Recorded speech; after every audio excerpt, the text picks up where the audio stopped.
শ্লোকে আমরা আসি 37-38। আমার সাথে সাথে আপনারা বলবেন। যদ্যপেত ন পশ্যন্তি লোভোপহত চেতসা, যদ্যপেত ন পশ্যন্তি লোভ উপহত চেতসা,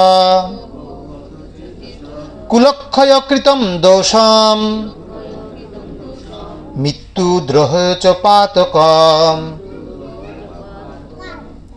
38 নম্বর শ্লোক। হ্যাঁ, কথম ন জ্ঞেয়ম স্মিতম ভি পাপ দশমানি বর্তিতম, কুলক্ষয় কৃতম দোষম প্রপশ্যদম্ভি জনার্দন। অনুবাদ: হে জনার্দন। কে বলছে?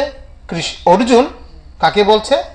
কৃষ্ণকে। জনার্দন, যদি এরা রাজ্যলোভের দ্বারা প্রভাবিত হয়ে কুলক্ষয়জনিত দোষ ও মিত্রদ্রোহী নিমিত্ত পাপ লক্ষ্য করছে না, কিন্তু আমরা কুলক্ষয়জনিত দোষ লক্ষ্য করেও এই পাপ কর্মে কেন প্রবৃত্ত হব?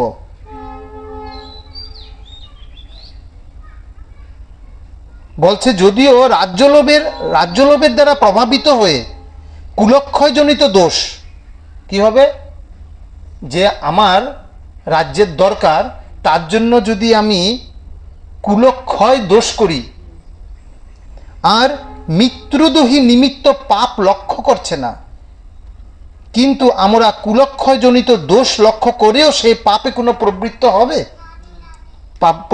হব? তাৎপর্য, এটা প্রশ্ন করছে।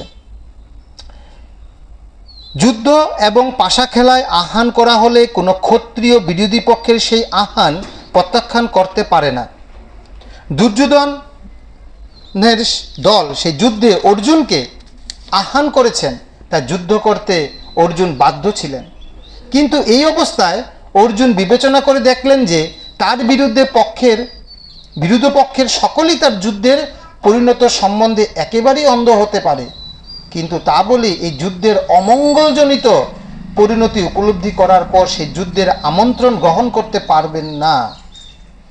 এই ধরনের আমন্ত্রণের বাধ্যবাধকতা তখনই থাকে যখন তার পরিণতি ভালো হয়, অন্যথায় এর কোনো বাধ্যবাধকতা নেই।